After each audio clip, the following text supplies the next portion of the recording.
За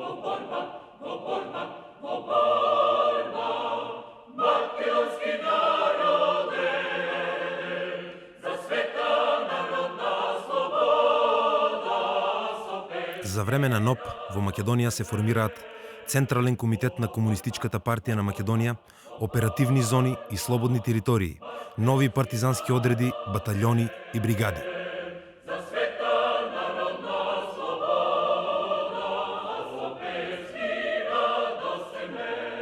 Во раната пролет 1943 година, на 19 март 1900 година, 43 година, беше формиран првиот Централен комитет на Комунистичката партија на Македонија.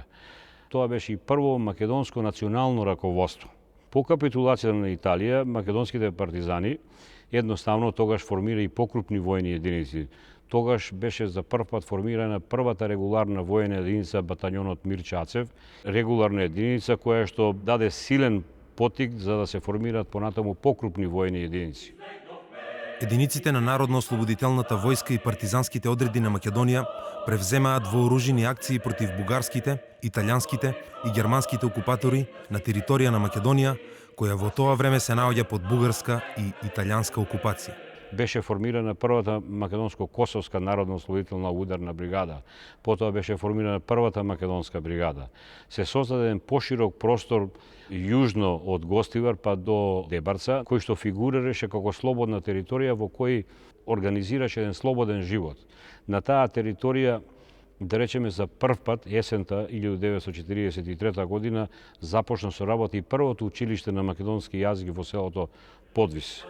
Таквите војни акции не останале незабележани од членовите на британските војни мисии кои се наоѓале на територијата на Албанија. Во своите извештаи до централата на британската разузнавачка служба во Каиро тие известувале за појава на македонски вооружени партизански групи.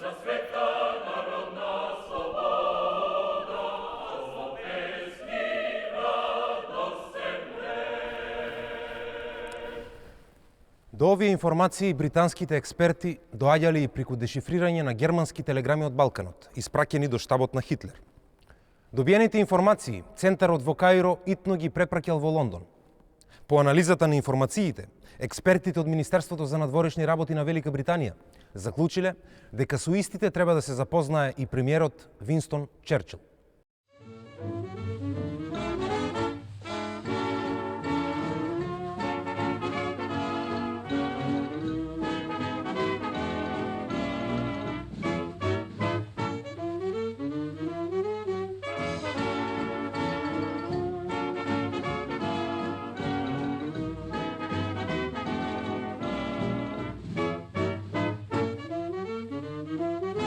Винстон Черчил представува една од најзначајните политички личности во историјата на 20 век на Велика Британија. По потекло од аристократско семејство, роден 1874 година, тој имал можност да стекне едно навистина добро образование. Исто така кај него дошле до израз извонредни способности и како дипломат, и како политичар, но и како книжевник. Станува една од најзначајните личности во текот на Втората светска војна, кој одиграл огромна улога во организирањето на отпорот, со неговата посебна организација која формирал за организирање на диверзантски одбранбени акции на британските сили во окупираните подрачја, но исто така тој на дипломатски план заедно со американскиот председател Франклин Рузвелт и со советскиот председател Јосиф Висарионович Сталин станува креатор на повоениот свет.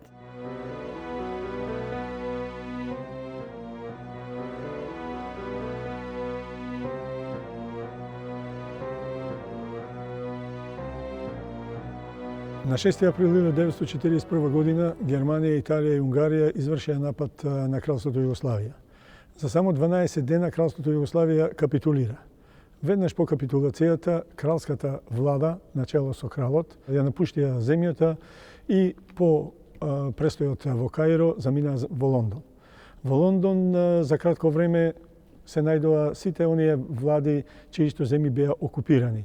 Овде пристигна и владата на Кралството Грција. При крајот на 1941 година, почеток 1942 година, се склучува една унија помеѓу Грција и Југославија со цел после завршувањето на Втората светска војна да бидат сочувани истите граници. Југословенска Грчката федерација требаше да се формира со цел за повојната биде основа во која би влегле и другите балкански држави.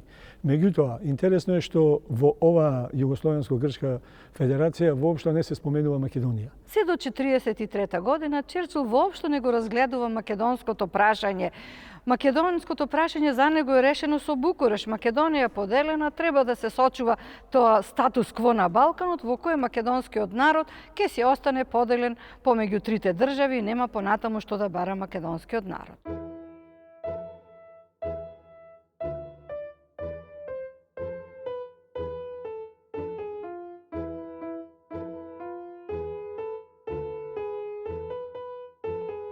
Несомнено, со формирањето на оваа унија и низиното обстојување по војната, судбината на Македонија и македонскиот народ била запечатена.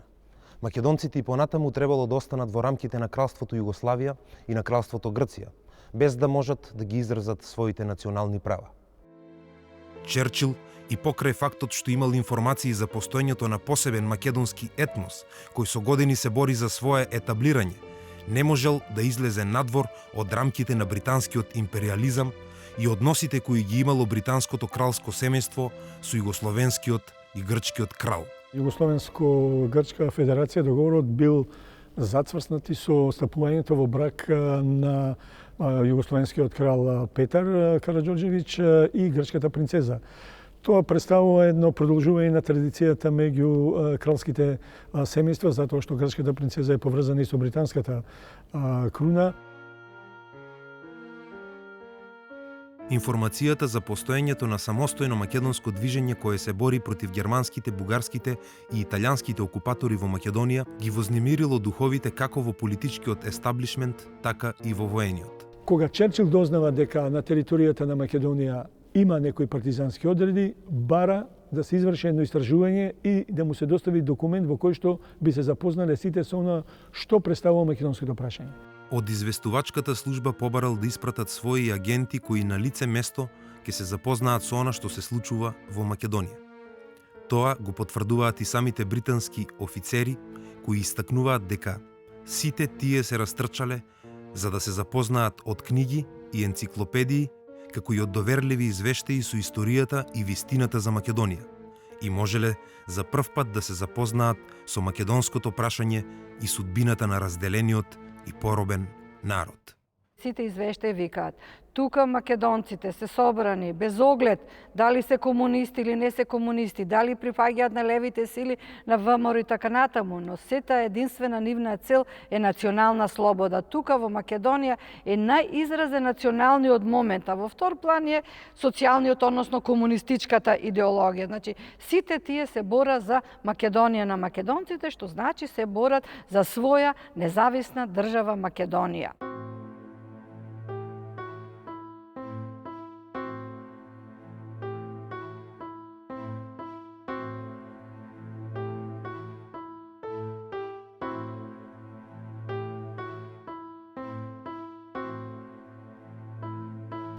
Овие информации индицирале дека македонскиот синдром повторно е активиран и може да донесе пореметување на планот за повојно уредување на Балканот.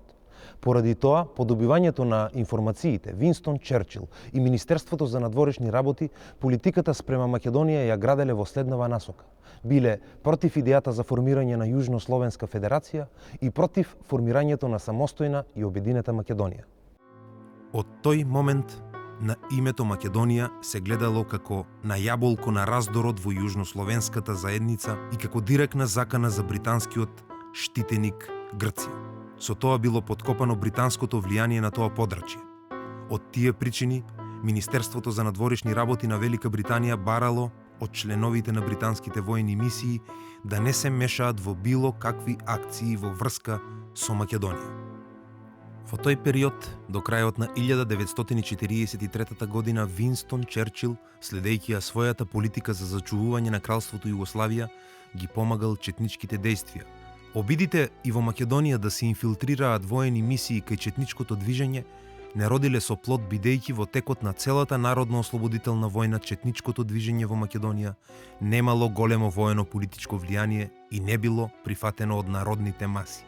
Винстон Черчил не можел да го прескокне фактот дека покрај тоа што негов партнер бил Дража Михајловиќ до тога, се до крајот на 43 година тој ги помагал четниците во Југославија, сватил дека вистинското антифашистичко движење во Југославија е предводено Јосиф Броз Тито и од комунистичката партија. Тоа многу непријатно за него, но морал да го проголта, бидејќи според документите тој вика ние не можеме да го прескокнеме тоа движење, бидејќи Тито држи 21 дивизија непријателска во Југославија и ние мораме сега да се свртиме што можеме барем Тито да го неутрализираме за да го обезбедиме поредокот после војната.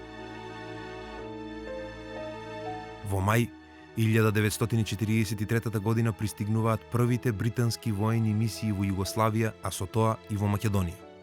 Членовите на воените мисии имале можност директно да се запознаат со политичката и војната состојба во Македонија. Конкретно британците мора да се каже дека беа првите што испратија воена мисија во Југославија и меѓу првите беше и Рандолф Черчил, синот на Черчил. Меѓутоа, главниот интерес не беше во тој британски потек во македонското прашање, беше напротив во борбата против фашизмот, против Хитлер. Кога доаѓаат мисиите во Македонија, Темпо му јавува на Тито дека британските мисии се наоѓаат во Македонија. И Тито веднаш му одговора: немојте ништо да им кажувате. Мисиите не смеат да знаат ништо за оно што се случува во Македонија. Несомнено дека Тито калкулира со македонското прашање.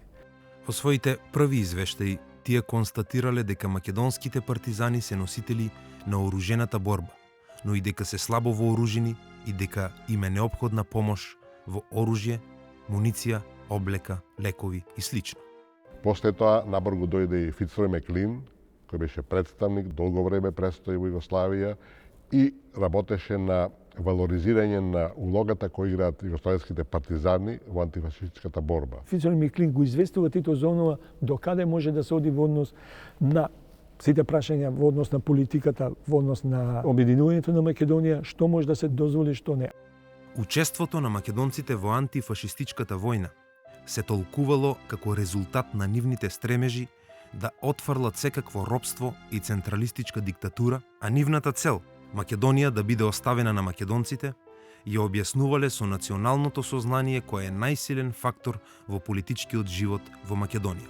Политичките аспекти на македонските партизани до Министерството за надворешни работи ги пренел британскиот капетан Макдоналд, кој престојувал во главниот штаб на НОВ и партизанските одреди на Македонија. Макдоналд забележал: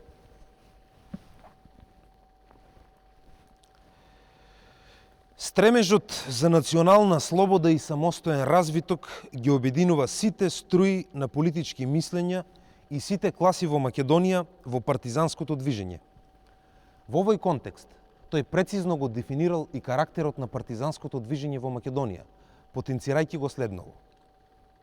Македонското партизанско движење во својата основа пред се е национално, а како второ комунистичко движење. Во нивната пропаганда цело време се нагласува македонската национална независност. Исто така интересен еден извештај на Еванс кој што зборува дека во Македонија живеат македонци, не живеат ниту грци, ниту бугари, ниту срби. Тоа многу било непријатно изненадување, особено во однос на Грција, бидејќи претходно Винстон Черчил имал сознание дека ова Македонија ќе биде еден природен пиемонт околу кој ќе се изврши обединувањето и на пиренскиот дел од Македонија, а тука веднаш се отварал проблемот со Грција, што било најстрашно за британците, дека тоа ќе биде нека голема словенска држава која ќе биде загроза и за Турција, но и за Грција. Прашањето за автономна Македонија за прв пат го привлекло вниманието на Винстон Черчил и британската влада кога советскиот весник Краснаја звезда во прегледот на меѓународните настани објавил статија во која било наведено дека југословенскиот лидер Јосип Броз Тито и ветил целосна автономија на Македонија и дека Димитар Влахов, еден од најистакнатите македонски водачи, бил избран за потпредседател на Југословенското собрание. Според наведените проценки, статијата Титовата програма, која што предвидувала создавање на една федеративна југословенска држава, ги привлекла на негова страна дури и оние македонци кои порано и се спротивставувале на големосрпската политика на предвоените југословенски влади. Написот до британското МНР бил пренесен од страна на британската амбасада во Москва. Во пропратното писмо се нагласува дека таквата идеја била одобрена од официјална Москва. Самата содржина на статијата го привлекла вниманието на премиерот Черчил, кој побарал мислење од страна на експертите на британското МНР. Во своите анализи во однос на статијата, МНР на Велика Британија ги потенцира настојувањето на СССР да ја одвои Бугарија од нацистичка Германија без за тоа да биде известена владата на Велика Британија. Предпоставувајќи дека СССР превзема нешто на своја рака во однос на Бугарија, Министерството за надворешни работи на Британија на 26 април 1944 година во писмо до британската амбасада во Москва пројавило загриженост од можниот договор меѓу СССР и Бугарија, како и загриженост од можноста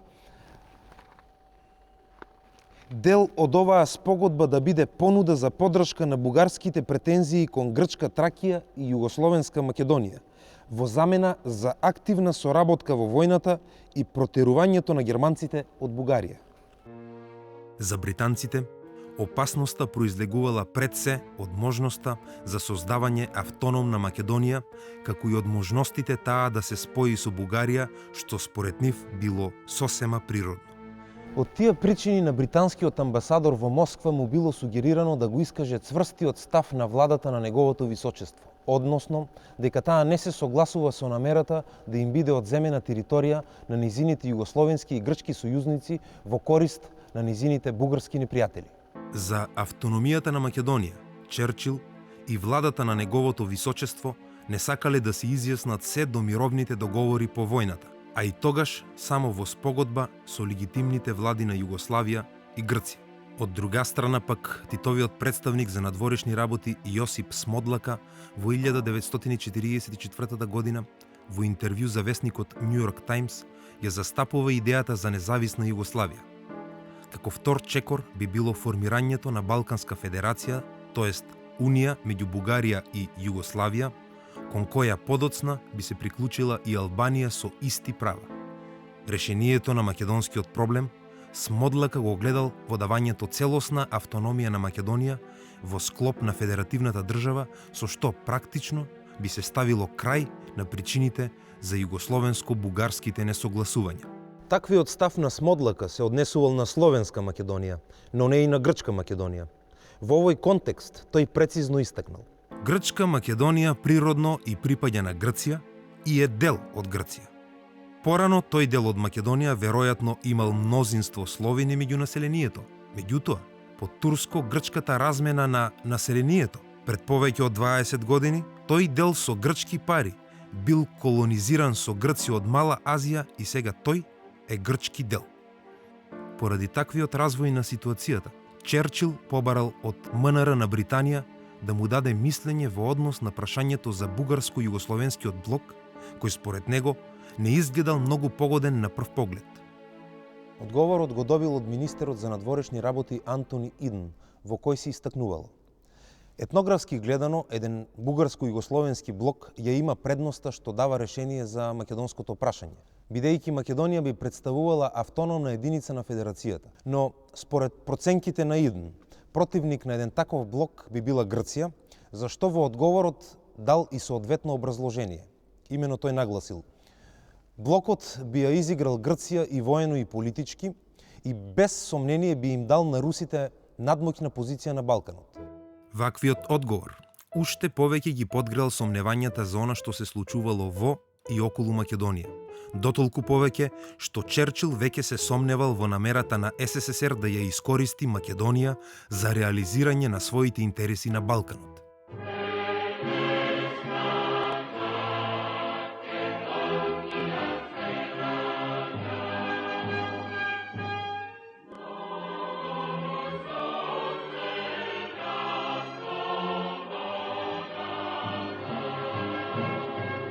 Формирањето на современата македонска држава, Демократска федерална Македонија, на 2 август 1944 година беше уште понепријатно дочекано од страната на Черчил и од британската дипломатија.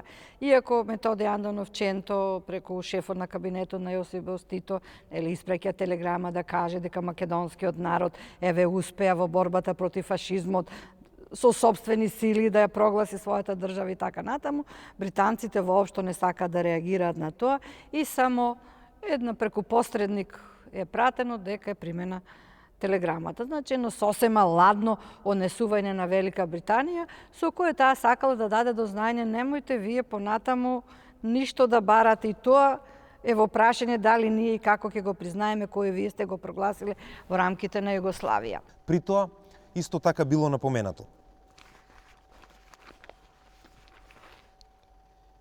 Нашата помош на партизанското движење не ги вклучува во сегашниот момент Титовите шеми за една автономна Македонија. И ништо, освен потврда за прием на пораката, не може да ги охрабри локалните македонци да веруваат дека нивните политички цели ја уживаат помошта на британската влада.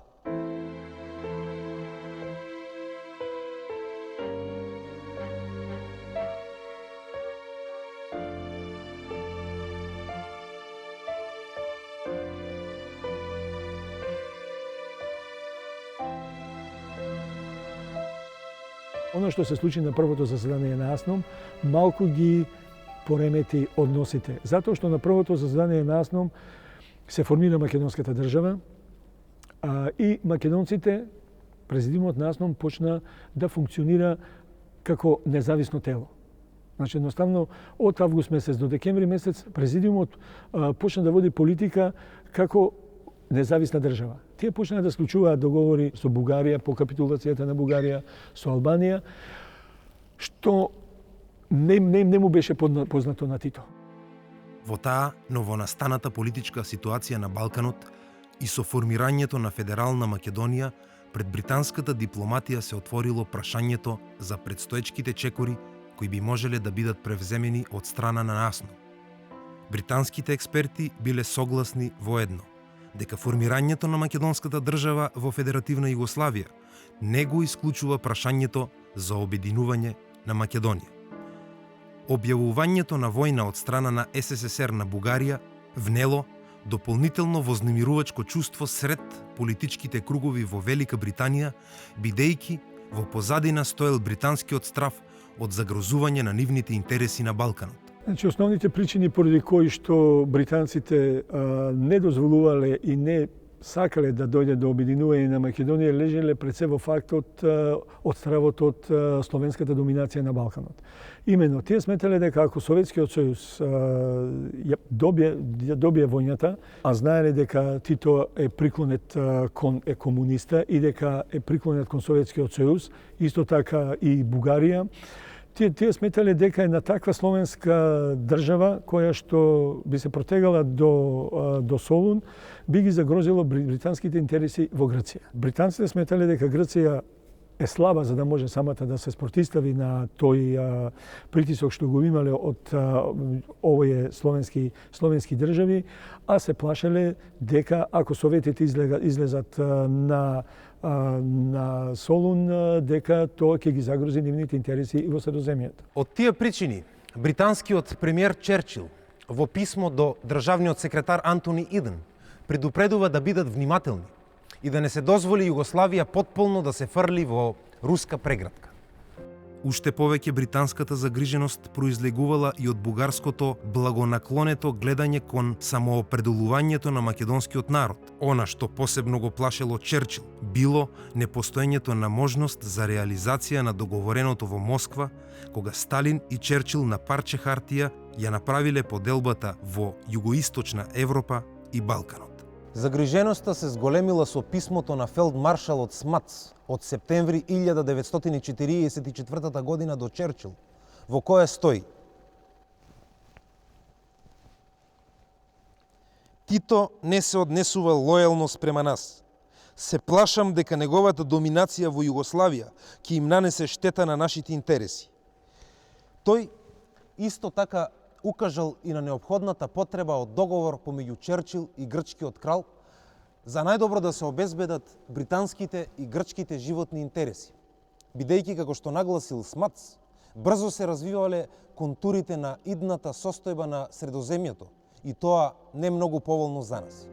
Со прашањето за обединување воскрснало и прашањето за федерација меѓу Југославија и Бугарија. Прашање кое било познато во британските политички кругови. Британскиот страв се зголемувал и заради поддршката на една таква федерација од страна на СССР, имајќи ги во предвид културните и етничките сличности.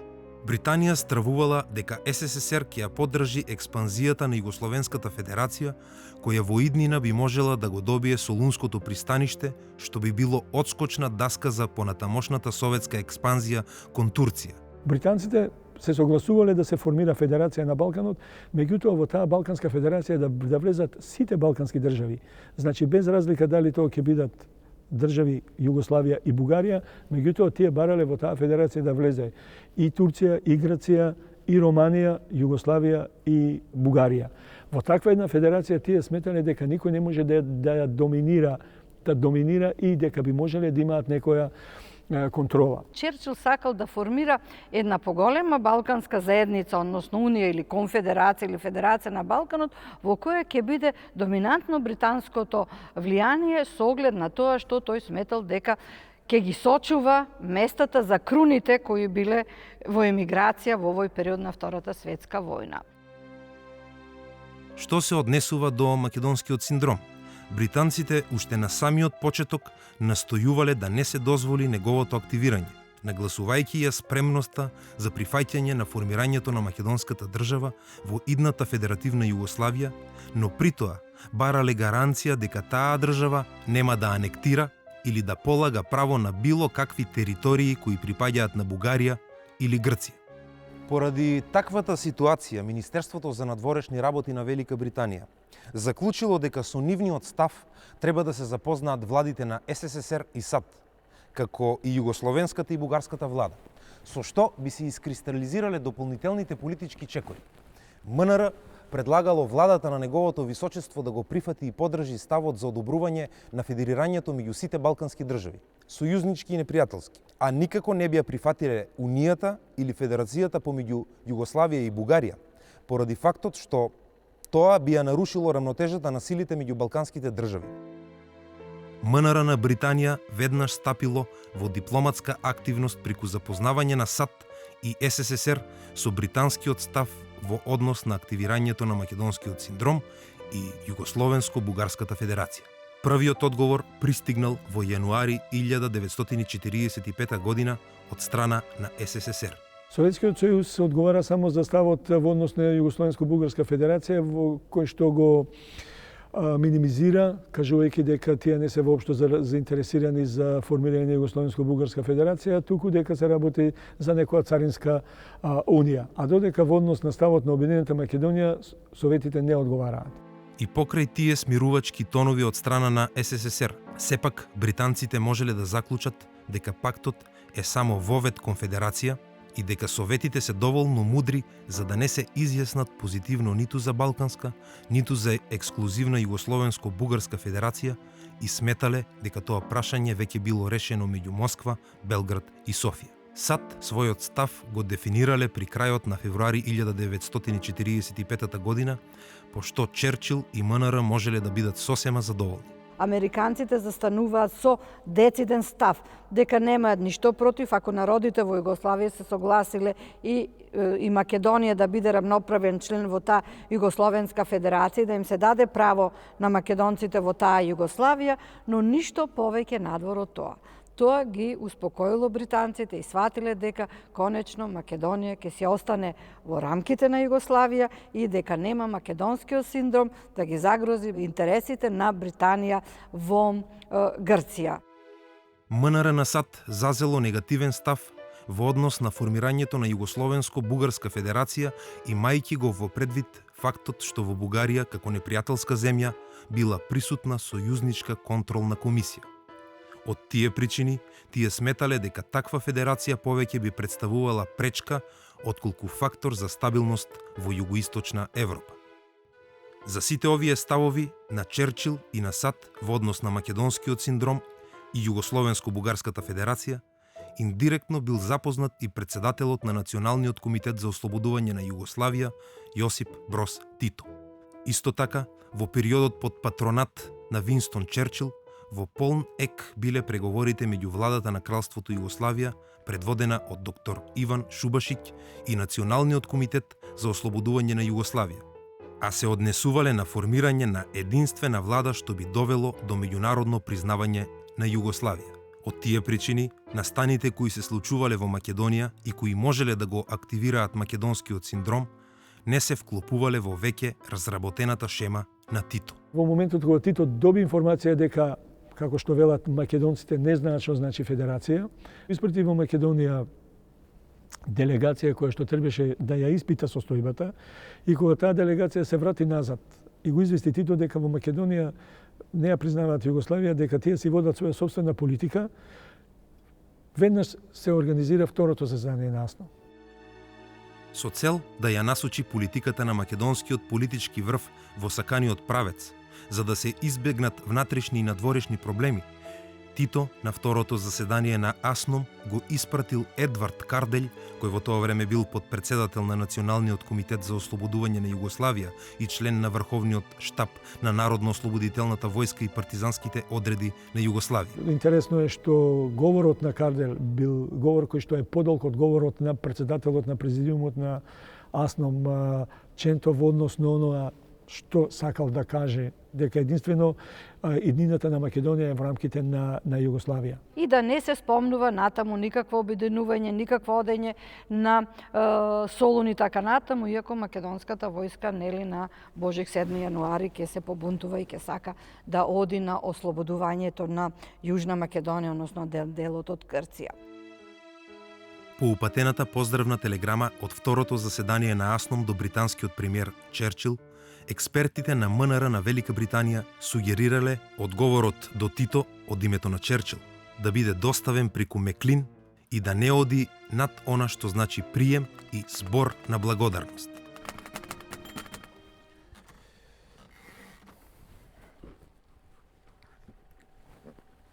Дипломатската ангажираност на Велика Британија за спречување на активирањето на македонскиот синдром и остварувањето на идејата за Југословенско-бугарска федерација била само со една единствена цел – зачувување на грчката територија во рамките на постојаните граници и заштита од било какви закани на делот на Македонија под Грција. Информациите кои пристигнувале во МНР за неконтролираното однесување на македонскиот синдром и можноста Бугарија да ја даде бугарска Македонија на Југославија и спремноста на Југославија да ја прифати, го отворало прашањето за југословенските аспирации кон делот на Македонија под Грција. Уште повеќе што британците располагале со информации за веќе превземени активности во Солун од страна на комунистите, кои го разгледувале прашањето за прогласување на автономија на Македонија, вклучувајќи ги бугарска и југословенска Македонија.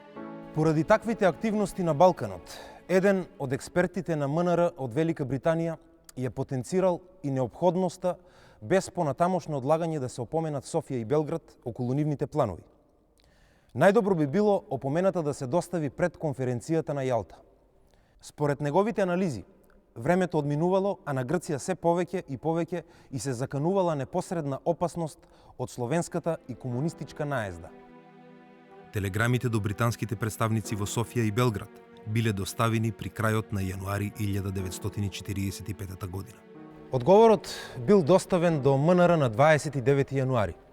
Во одговорот бил потенциран Титовиот став за неактуелност на идејата за формирање на федерација со Бугарија или со некој од останатите соседи. Исто така, било потенцирано дека Тито нема намера да присвои територии на Грција или Бугарија пред одржување на мировна конференција на која би биле изнесени барањата на Југославија.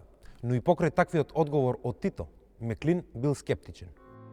Тој доставил информација во која истакнал дека тие прашања се решени со Москва и Тито едноставно го чека своето време, а во меѓувреме го подготвува јавното мислење кон предложените промени. Единствено, според Меклин, прашање било дали тоа решение вклучува во себе некоја Балканска федерација или само некое мало спојување со Бугарија во советската орбита. Несомнено, целокупната политичка активност која се одвивала меѓу Југославија и Бугарија, а во која индиректно била инволвирана и Грција, за британците представувала конфузна ситуација во која тие не гледале некоја перспектива за регулирање на односите меѓу балканските држави. Согласно таквите проценки на состојбите на Балканот, британците укажувале дека пактовите и договорите требало да го причекаат времето на стабилизирање на политичката ситуација и воспоставување на рамнотежа меѓу балканските држави. Но на Балканот и покрај таквата во британски стил наречена конфузна ситуација, настаните се одвивале со предвидениот ред диктиран од страна на СССР.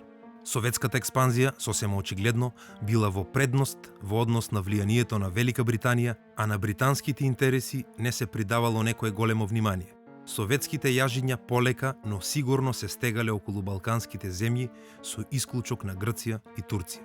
Развод на настаните покажа дека Тито ќе се остане во прегратката на Сталин и дека тоа ќе биде во првите години после Втората светска, можеби најсталинистичката и најтврда комунистичка држава која се создала во рамките на тој источен свет, кога светот почна да се дели на две сфери, односно кога се воспоставија границите на студената војна. Меѓутоа, комунистите како доминантна сила во тие операции полека, ама сигурно земаа власта, што се рефлектираше и во Македонија, така да сите тие што беа, да речам, македонци со намера да се тогаш формира Обединета Македонија, полека беа истуркани од власта и се продолжи со една помалку, да речам, ригидна политика, меѓутоа во дадените услови тоа беше веројатно објективно и можно. 45 година, март месец, во Белград се одржува состанок на Политбирото на ЦК на КПУ, на кој што состанок беше донесена одлука со сите тие сепаратисти во Македонија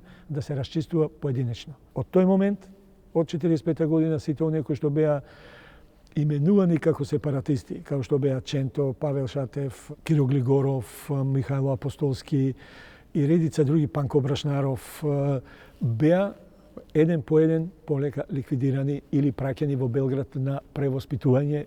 Знаеме, некои заврше и на Голи оток. Крајот на 45-та, 46-та година, значи, представува пресвртница, оно мегник, кога сите оние национални елементи кои што се залагаа за самостојна обединета македонска држава беа отстранети од македонската сцена.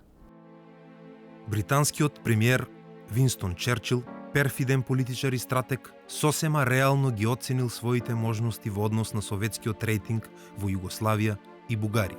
Черчил, колку и да настојувал да задржи нешто од британските интереси во Југославија, сепак дошол до сознание дека Тито е еден од најголемите приврзаници на идејата за што поцврсто единство на Комунистичката партија на Југославија и источноевропските земји. Промената на ставот на британскиот премиер Винстон Черчил во однос на Јосип Броз Тито настапила по неговото заминување од островот Вис за Москва на 19 септември 1944 година. По разговорите со Сталин, како што е наведено во еден британски архивски документ, Черчил престанал да му верува на Тито. Оценувајќи ја советската експанзија како најопасна за британските интереси, во април 1945 година Черчил зазел цврст став со кој отстапувањето на туѓи територии можело да се врши само на мировни конференции. Бидејќи според него неконтролираните договори и преговори не би можело да го спречат руското навлегување во Централна и Западна Европа.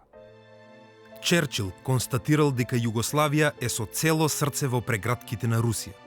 Тој бил сосема во право кога укажал на залудноста од понатамошното поднесување на непотребни жртви на Велика Британија во, како што рекол, игра која ја губиме. Британскиот премиер Винстон Черчил во втората половина на 1945 година ја зацртал британската политика во однос на Југославија и на Грција.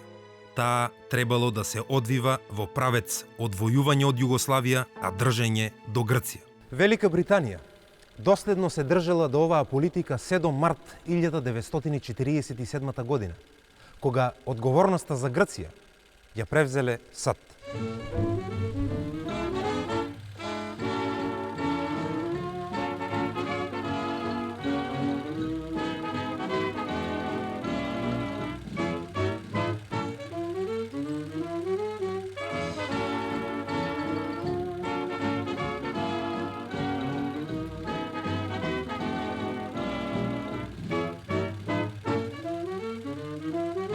Имајќи предвид се она што ни се случува денеска во однос на целокупната политика од 1991 година до денес, несомнено дека некои работи као да ни се повторуваат. И 1991 година непријатно бе изненадени со појавата на суверена македонска држава.